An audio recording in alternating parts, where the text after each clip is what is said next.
Yo, what's up? What's up? Welcome back to another Proactive Pragmatism. On this week's Proactive Pragmatism, we carry on with our series Millennials Are. This next millennial is extremely witty.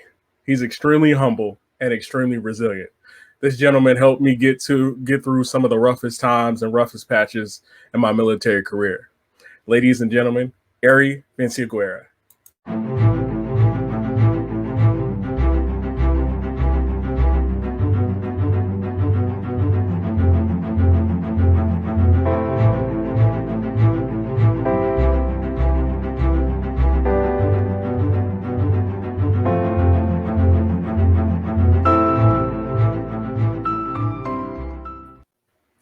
Yo, Arie, what's Hey, going on, brother? good. I like your intro. That was very nice. Oh man, I try to make all my people feel like celebrities when they come on the podcast. It's only right. Man, like it's been so long since we last talked. I think didn't you come through Air John like a little bit? Yeah, we were in Airtown. We only got to see it, how nice it was, and then we went to the sandbox over in Beering. That Oh sucked. yeah, man. Like, you know what? Honestly, were you guys in like the transition tents? No, we originally were, and then they put us in more permanent tents because next Okay. we were there for 3 months. Ooh, wow. So you got Yeah, some more permanent style type living ish. yeah, it's still Yeah, tense. It was still tense, and like one of the tents blew away in a sandstorm, but luckily it wasn't ours. man. Ridiculous. The sandstorm. My Jones kept running in and out. Like every time a sandstorm would happen, in and out, back and forth. I'm like, really? Can y'all just sit down before like it blows the whole tent away? Like you moving air throughout the tent, but Oh yeah, you gotta let the Joes get down and have fun. So it is what it is. Hey, yep, but we back in the States, man. yep. So like for those who don't know you, can you give us kind of a little background of who Arie is? Well, just like you and everyone else, everyone pronounces my first name wrong too. Ari. Oh, it's Arie? Look, I've Yeah. been doing this for years. And like, Well, you only ever call me Vince or Vinny or whatever. It's yeah, always that's true. last name. Yeah, So I I'll give you appreciate the that. points, right? Ari. Yeah. Look, hey, everybody, I failed. I'm gonna openly say this on the podcast. It is Ari, not Ari. Ari. Yeah. Anyway, so It's carry all good. on, Mr. Ari. Oh. All right. Say your question one more time. So no, you're good. So can you give us a background of who Ari is at his core? Who are you? mm, hyperactive. Hyperactive has a hard time paying attention, but Okay. nah, I'm a guy that just likes to keep going. I guess I'm always going, going, going. I've been told I need to slow down. That's the main thing. It's like I get home for a 12-hour shift or a 24. I'm like, all right, let's go out party. Let's go do something. My friends, don't you want to sleep at all? I'm like, nah, let's go. I mean, so for lack of context, Ari is an EMT, and so like his life is just I could never do what he does. And can you explain like what made you choose the EMT life? Well, originally it was like, oh, I don't want to work on an ambulance for my career or whatever like that. And I was like, I was gonna be a firefighter. That was the goal. So I originally went to school for a fire science program to get to so I can get a fire department and whatnot. But in order to do that, you need to get your EMT license to continue on the fire science. So I was like, okay, cool. So I did that, and then I got a job working for advanced medical transport while still going to school for fire science. And I was loving the job doing that. And then in 2016, my plans changed. So it's no longer going to be a firefighter because I developed a pulmonary embolism in my left lung. So it was a blood clot in my lung in the branching artery, and it screwed my lungs up. So ever since then, firefighting's out of the deal.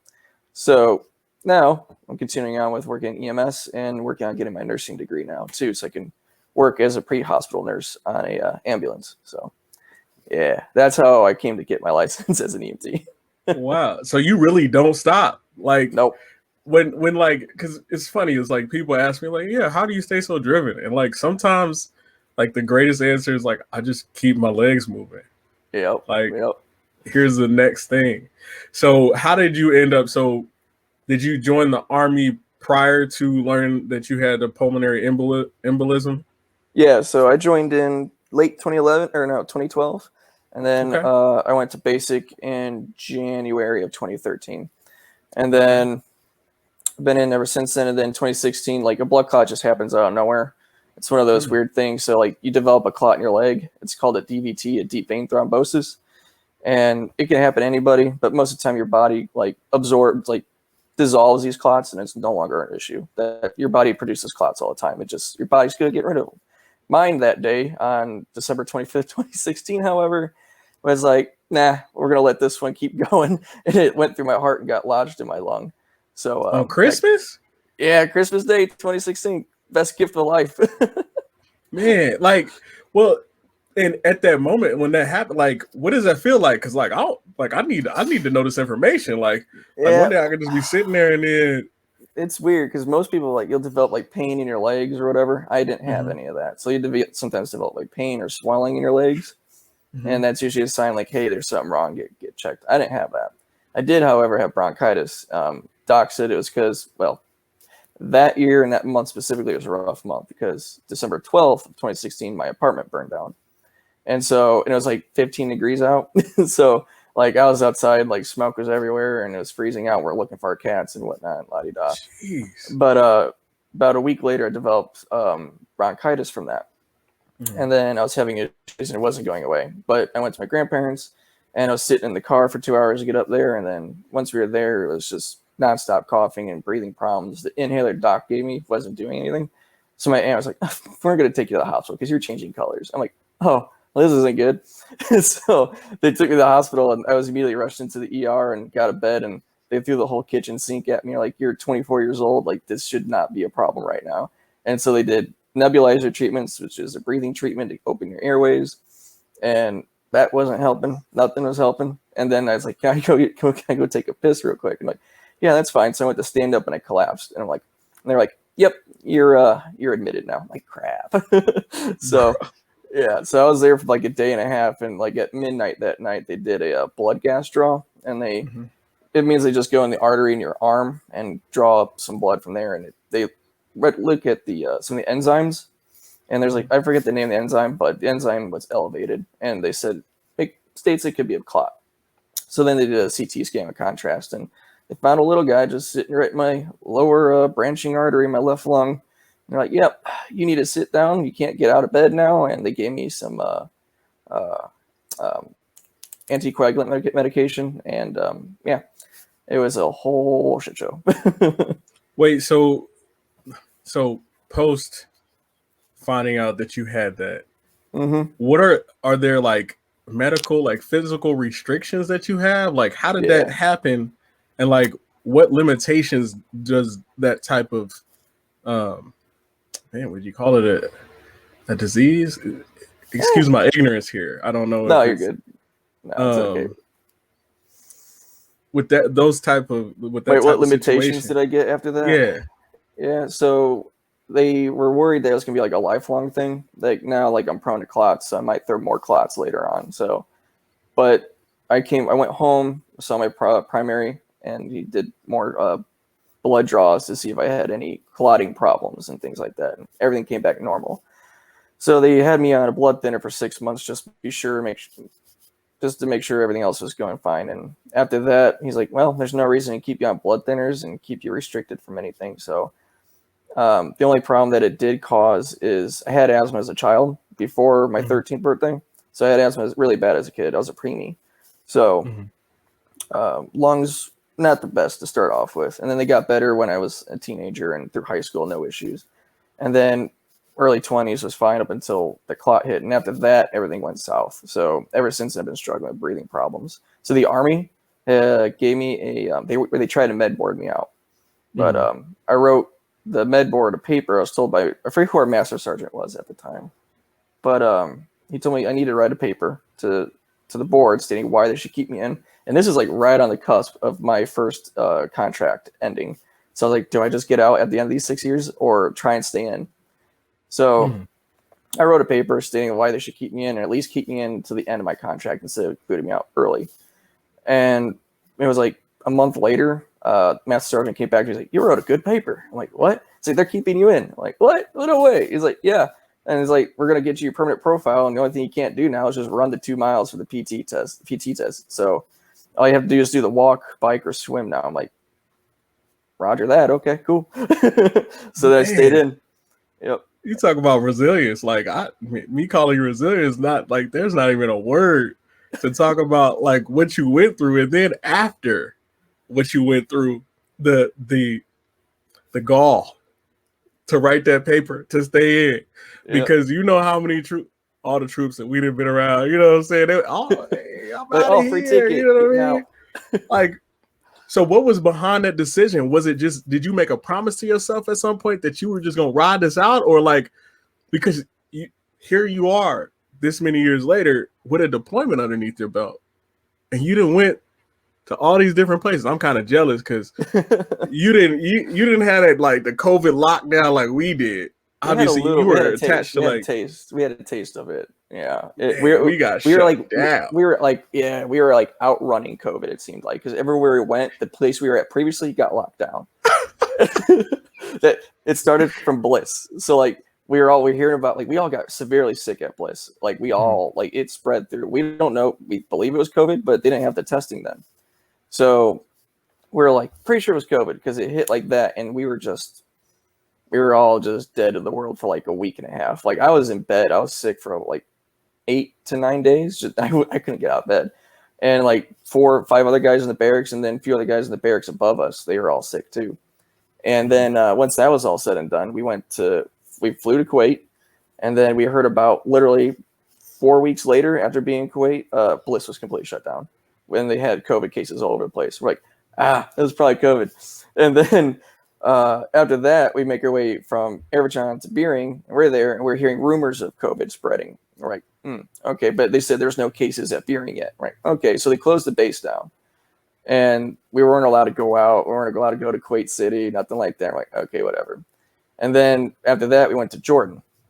So after 3 months of being in Kuwait, went to Jordan, and then we found out, yep, there's confirmed cases now at Bering, and it's heavy shutdown.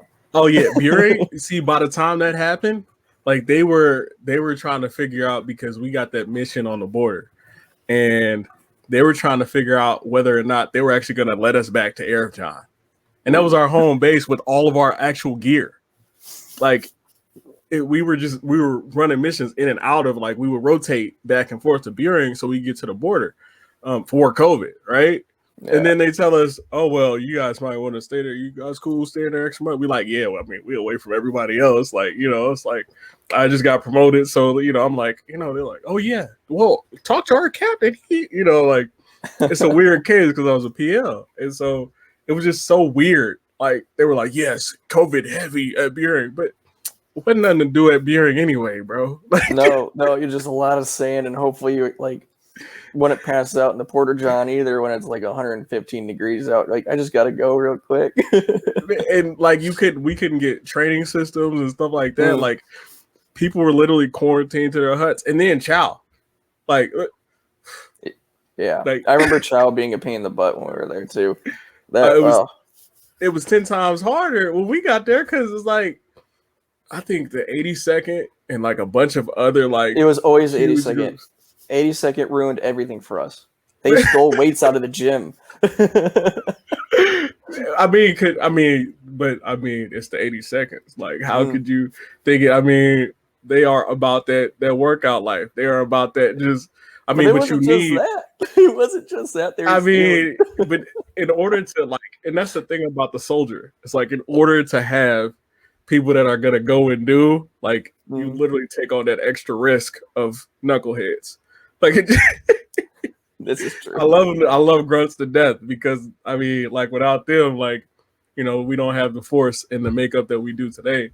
And so it was funny, like, they were getting us kicked out of the chow hall. Like, they literally made them eat outside. But like, in my mind, I'm thinking, like, they don't always wear their uniforms and their patches all the time. So like, technically, like, they could just Yep. Oh, yeah. That was crazy. Yeah, so no, they were stealing stuff out of the PX too. That's why they started allowing like few numbers in at a time. That was before the COVID was even like limiting numbers in. It's just because 82nd kept stealing stuff out of the PX.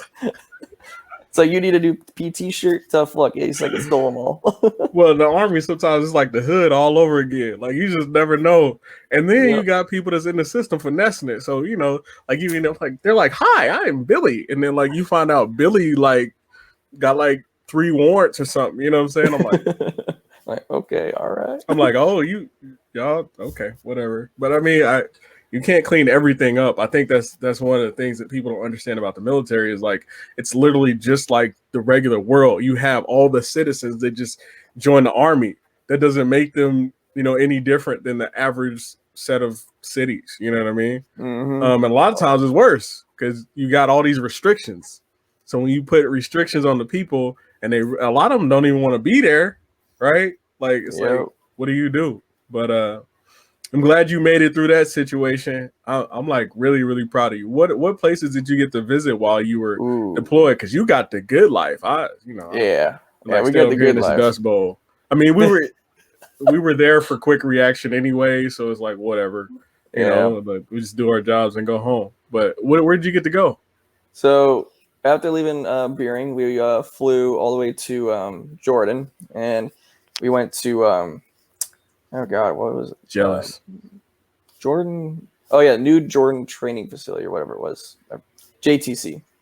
Okay. And Joint Training Center, New Jordan Joint Training Center. Yeah. So we were there. We show up. We get off the buses, and we're like, we're not gonna be here for very long, are we? Because like this is too nice. There's paved road. Like the facility we were at, like it's small. It's very small. It's like a small community, like gated community almost, with like barracks all over the place, like nice barracks. And then you go walk down the ways. There's volleyball court. There's a basketball court. There's like lounge areas. There's a nice big lounge area with like local cuisine just sitting there for us, and like hookah tables and whatnot. We're like, okay, seriously, we're not gonna be here very long. We got tents waiting for us outside the wire, right? Like. This don't tease us. Because you went with the infantry, didn't you? Yeah, the 130th Infantry. Yeah, and we're because we were supposed to go to Afghanistan. We were supposed to be at Camp Dwyer. Yeah, I heard. In Helmand Province. That's where we're supposed to go. So we're prepared for like the ultimate shit show. Like, well, because we already had Torch there. Torch was already there waiting for us, and they were getting hit with rockets. And one of the barracks that like we were supposed to be going into was destroyed by a rocket. We're like, well. Good thing we're late for that one, so that's fine.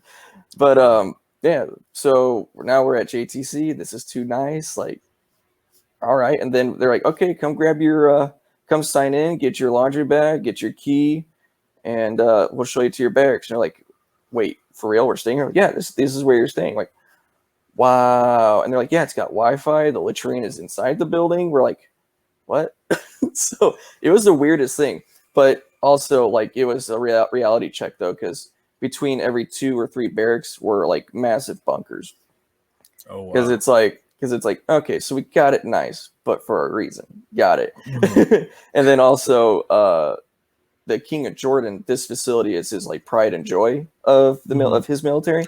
So this is like the one facility that he keeps like perfect, like 5 stars if you want to put sounds it like the general base, you know what I mean? Like the one where the general's housed on, so you get all that. That's what Airjohn was supposed to be, but so I mean so I mean it was nice, and then but then it was cool because like we were like away from like special spec ops that was on the other side of the wire. They had their own area, so all the spec op guys were on that side, and we had some dudes working with them, la-di-da, doing their thing. So it was cool. You see them run by, like they got beards and tattooed up, and they can wear their uniform however they want. We're just like, and here we are just sucking life with the heat. It's like 120 degrees out, wearing full camis. It's like having beards too. We're like, oh, man, I need a religious accommodation here. Wait, at the time, were you still a chaplain's assistant, or how did that? Okay, still so am. he was out there. Oh well, yes. For religious services, we need an extra AC unit. Yep. Or it's like, oh, you want a beard? I can get that religious accommodation going right now. You know, I did that for one soldier too because he was requesting one, so we got it done for him. Wow, outstanding! Yep. Like you guys are like literally the unsung heroes in the military, because like often what happens is like when you need support, who do you go talk to? You know what I mean? And there are certain things like in life that just they just eat you alive. Like we talked about, soldiers are regular people too, right? And like, but you guys are like the Rock. But it brings up another question: is how do you deal with being those people? Like, who do those people go to, and how do you like balance like because it's certain stuff like my truths be. I'm like, hey, you know, if you really need me, we can talk about this, but you might want to go talk to the chaplain about this because it ain't a whole lot that I can do about it. And it's certain stuff, you know, that Joe, like that little college, that high school drama thing. I'm like, nah, leave that over there because I don't need to know about all your little extra business. If it ain't crossing the sharp, if it ain't crossing, you know, the extra stuff. Yeah, like you gonna. I've heard a lot. It's a lot. I won't dive into their personal things, but it's it's crazy. But to first finish off, the first question was so we had a nice there, right? And then we went. So I was also in charge. So I was without a chaplain for the first half of deployment, so I was working on my own. So I was like getting things set and ready for the incoming chaplain when he's finally showing up at Jordan. So I was doing things solo while also working for S1, and then whoever else needed help. But so I got to, once the chaplain arrived, we were finally able to do these trips, religious resiliency trips or whatever. And we would go to these holy sites throughout Jordan because you're in the Holy Land still. Like, it's crazy how Jordan, people don't think of Jordan as being a Holy Land. It is, because it's right up there with Israel and Jerusalem, and you got Jericho. All right there. Like the West Bank is just down the ways too, and you got the Dead Sea. So I was in charge of coordinating these trips, and if we had like over 9 personnel going with us, we had an armed escort with us. So the Jordanians will provide armed security with us. They would have like these neat little Toyota trucks, but with like a 240 on them. It's we saw a couple of those at the border. Yeah. Pretty slick. So they would have that with us, and then we would go. So we went to the baptismal site of Jesus Christ at the Jordan River. That was pretty neat. And then my chaplain, I was in charge of conducting like who wants to be baptized, that sort of deal. I would get a roster going, who wants to be baptized, and then they would have to do an interview with the chaplain of their reasoning behind it and how serious they are about things. And then once they were a go, we would go to the baptismal site, and they would do a baptism in the Jordan River right there. So we went there. That was pretty awesome. And then we went from there to Madaba City, which is an old ancient Byzantine city, which is still thriving to this day. It's filled with ancient architecture around. Some Roman architecture is in there too. It's really neat. Old churches in there, so we would take them to the churches. Like one is like, oh God, a little over 1,000 years old, and there's 80% of it left because most of it was destroyed over time. So they rebuilt around it, and it's got some neat cave system beneath it. And then we went to Mount Nebo, which is, if you're in depth with the Bible, most people know is that's where Moses was shown the promised land by Jesus, or not by Jesus, but God. And he was shown the promised land, but he never made it to the promised land. And then Moses died on Mount Nebo. And that's where, if I remember right, is where St. Michael fought Lucifer over for the possession of Moses' body, basically. But so there's a memorial to Moses up there, a memorial church, and it's a very ancient church up there. They built a modern structure around it to preserve what's left, and you go up there and you go inside, and there's old mosaics all over the place, and it's really neat to see. And then when you're at the edge of Mount Nebo, you can see all of Israel, or a good portion of it, and you can see where the Jordan River is. And then you can see to the left is the Dead Sea, where the river's going down towards, and it's epic. It's a very crazy thing to look at. Your whole trip was like legendary. Like, I don't know that even in a regular life experience you would have ever, like, nope. The average person will never go into that region, let alone to like get to see and visit all those legendary things. Like, that is awesome. Like, I was like, I'm looking at these pictures. I'm like, man, this dude. Man, this corporal, man, he's having a good time. I'm like, that's why you're corporal. It's like, you're like, man, I should have been a chaplain. Well, and that's, man, you know what? One point in my career, I thought about it, but I was like, man, they got to go through way too much to be Yeah. a chaplain. You had to be like, you had to have a whole church backing you up. You had to go ministry and a whole bunch of other stuff. Lots of schooling for that. Way too much school for me.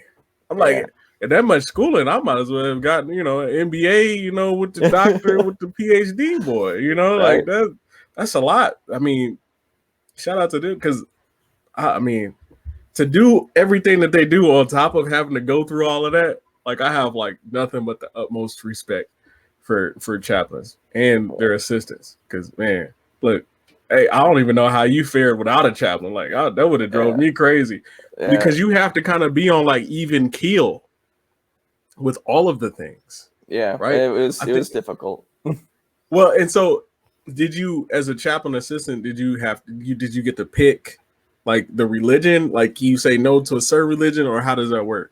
So as a chaplain assistant, and they also like renamed us, but no one ever says it. It's like religious affairs specialist, but I still call it chaplain's assistant because that's the way it's always been for me.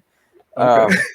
Yeah. So if someone's coming up to me and they need a religious accommodation for whatever religion it is, I'm like, cool, let's get that rolling. That's fine by me. And so whatever it is, like they need something, like they need some sort of material for religious services, or if they're in need of the chapel itself to perform religious services, because it's a chapel, it's not strictly a church. So we can accommodate that chapel to fit their setting. So okay. I'd be like, okay, cool. You want to do services? Well, I'm not chaplain, but if you're wanting to hold some sort of small service with people with the same religion, I can set time for that, and we can, get the church looking in a way that's appropriate for you. And like, we can do that. So, and if they need a certain chaplain of religion, a certain religious chaplain, say he needs like a Hindu chaplain, Catholic, whatever, Baptist, I'm like, cool. Well, I know a handful on post that are not part of my company or battalion. I'm like, because we were working with other units there too. They had their own chaplains. So when I was without my chaplain, I would coordinate with those chaplains to get religious accommodation to my troops. So I was just borrowing them to help my guys. So I'd be like, okay, cool. You need to talk to a Baptist? I'm like, gotcha. And then I'll go talk to the chaplain, like, hey, I got a soldier in my unit that needs to talk to you. I'm like, cool. Yeah, bring him on over. I'm like, cool. All right, got it. So I'll get that done for him. So, yeah. That's awesome. So what was, for a chaplain's assistant or a religious affairs specialist, how does AIT look for you? Because I can't imagine that it looks the same as everybody else's AIT. And where is it at? Because I never even knew that was a job when I joined. Like, as a Joe years ago when I was a little E3, man, I didn't know none of that existed. Yeah, no, I didn't even know it existed. Oh man, I don't know if you hear that. Do you hear that? Nah, you're good. Okay, good. God, that's wrong. Sounds like your normal life. You can't run away from sirens anywhere, can you? No, I can't. I can't even hold a good conversation with the station because, like, as soon as I'm on the phone, tone's dropping. I gotta go. Bye. So, okay. Anyways, so. Wait, is that what? Did I hear a siren, or was that like a vacuum? It's a leaf blower for some reason right now. Oh, it's all good.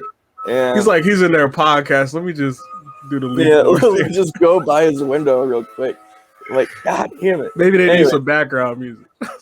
Yeah. Anyways, my AIT was at Fort Jackson.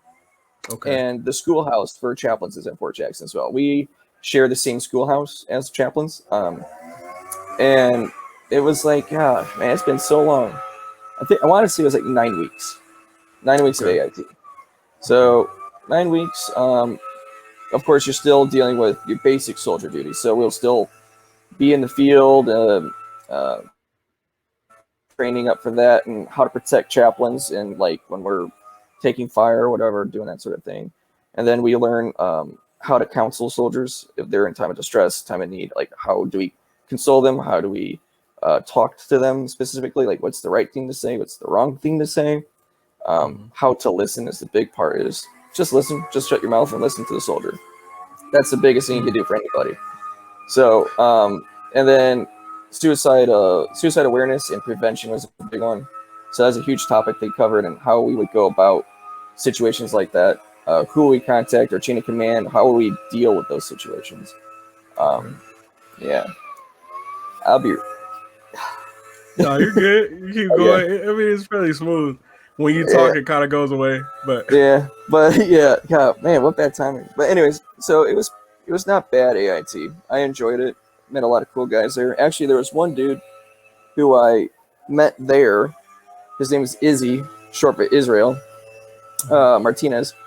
Found out he was from Illinois. I'm like, no way, you're in Illinois too? He's like, yeah, guard. No way. All right. So we became good friends over that because chaplain assistants and chaplains, we all get together in the state of Illinois one weekend out of the year. And ours is coming up in August, I think. And so every year we get together, hang out. He was a Chicago cop for a long time too. But so it was like, it's a small world. But AIT wasn't bad. 9-ish weeks. Fort Jackson. And then, yeah. I don't remember a whole lot, man. It's been so long. Oh, no, you're good. I mean, I can't expect. I mean, it's been years for myself. It's like somebody, hey, what'd you do at AIT? I don't know. I don't know as I made it out of there. I mean, my AIT was like wild. Like I made a post the other day about how like if you don't have a gray T-shirt, you know what I'm saying, I can't respect your opinion on things. Yep. I got my gray T-shirt. It was a joke, but I mean, I'm like, man, y'all got these nice black uniforms. Like we was waiting for black socks to come in. Like we always had to wear white dingy socks. And like I like never wore past white your socks. Ankle. You know what I'm saying? I hated that so much.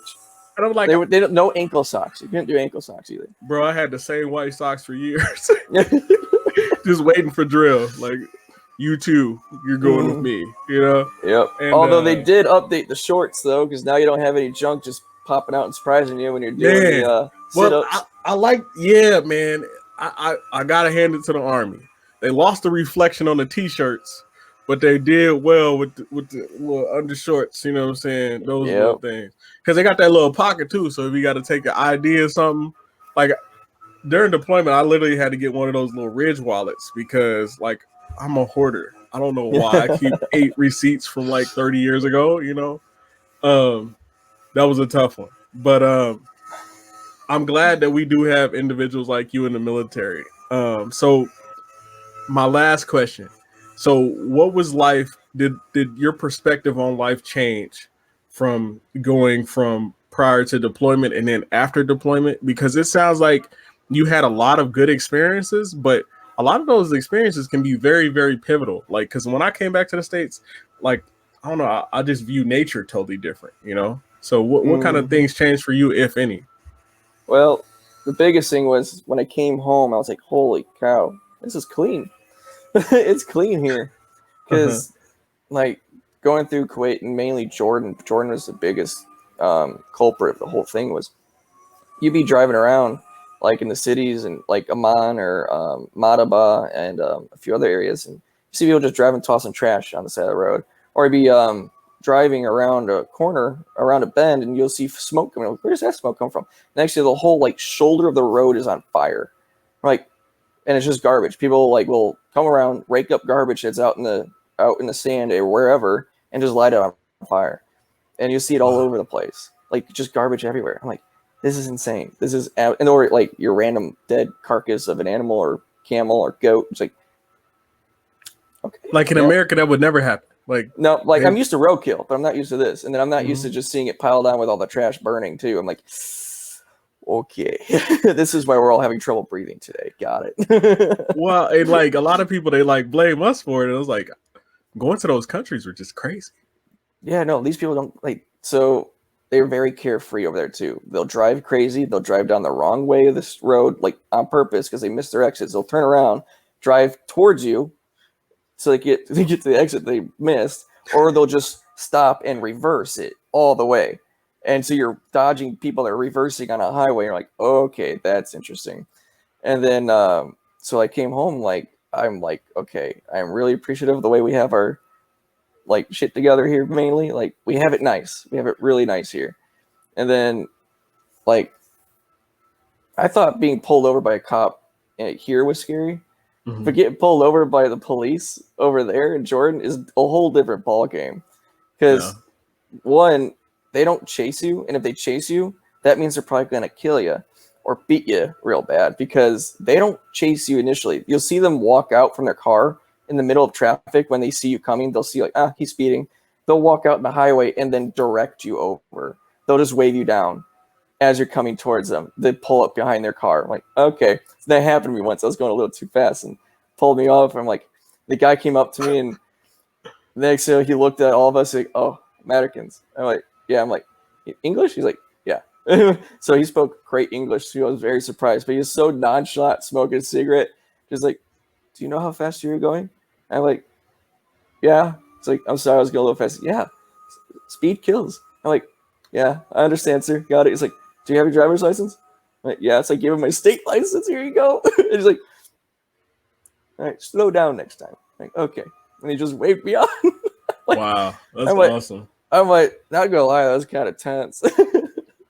For real, because you in a different, like, I was always nervous every time like we would like convoy through like Kuwait or something like that, and we had to go back to Buren. Like, it was kind of a nerve wreck because, you know, Joe, they like to hit their gas. So, you know, I'm like, wait, hold on. Didn't I say no more than, you know what I'm saying, so many meters between these vehicles? What the hell are you doing? Yep. Mm-hmm. And then they take off without hearing anybody. I'm like, wait, hold on. You just thought you was in Kuwait kicking it, huh? You was going to the club, not Buren? Like, what is going on? Yep. Oh my god. And then, like, the funny part, they had armored vehicles next to their police cars too, with like I saw one with an M60 on it and another one at 240, and just like, they're gonna chase you, with that, probably mow you down. Like, oh, okay, cool. Good to know. And that's like normal over there. Like, yeah. Oh yeah, they have a heavy military police. So it's a monarchy. Technically, it's more of a police state disguised as a monarchy. So it's, you got a lot heavy police presence everywhere, armored too everywhere, but also they're dealing with a lot of ISIS problems over there, because literally, like, Zarqa was a city that we were nestled up against. We were not allowed to go into Zarqa. The only time if we ever went to Zarqa is because things went south, and we're in a firefight now at that point, because Zarqa is home to a lot of ISIS family members. So al-Bakari, whatever, I forget the whole name, his family still lives there. He was killed years ago, but he was an ISIS leader. And there's a lot of potential fighters that live in the city. But the king is trying to find a better way of dealing with it rather than destroying the city. He doesn't want, like, some of the other cities in the region, like in Iraq, like Mosul. He doesn't want another Mosul. So he doesn't want Mosul. He doesn't want Zarqa looking like Mosul, where it's non-livable anymore. So he's trying to find other means. So we were there as a deterrent and to train up the Jordanian army. And it was a very unstable region. And we knew that because of ISIS right there. And they had issues with a lot of their citizens becoming radicalized. So, yeah, that's the thing. So, wow. That's crazy. Yeah. So, I mean, heavy police presence has been helping them. It's just sometimes their citizens aren't too happy about it. But overall, like, it's not bad. So, okay. Yeah.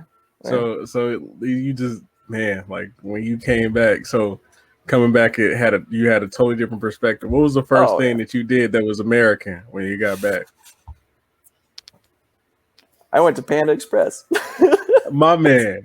See, look, everybody was going to all these fancy places. They're like, yeah, I'm going to get a steak. I'm going on vacation. I'm like, look, man, you know what? I want this McDonald's cheeseburger. I think that was the first thing that I got when I got back for real, was the McDonald's cheeseburger. Besides the airport, like, you know, you get to the airport, you're like, okay, I'm gonna go have this. But at the airport, I ate like 3 sandwiches. Like, I was so happy to just drink water, tap water. Like, it's crazy. Yep. No more bottled water. Yeah. So, man, that's crazy. But hey, I'm glad you got that Panda Express. And you know, as we get ready to wrap up this podcast episode, are there any questions that you have for me before we wrap it up? Not so much. Did you want to hit anything on the EMT side or nah? I mean, we could probably, honestly, I'm gonna be doing like a series that's more dedicated towards like money and finances and stuff like that, and that could be a good way. The problem is you guys work so many hours that you inherently have to make extra money, because like there's a lot of shifts, right, that you guys have to work. Like, it's like, and then you're understaffed during COVID. So long story short, I dated a girl for a while in the EMT life. So there's some of those things. Is there anything specifically that you wanted to share that like, so what's a common misconception that people might have about EMTs?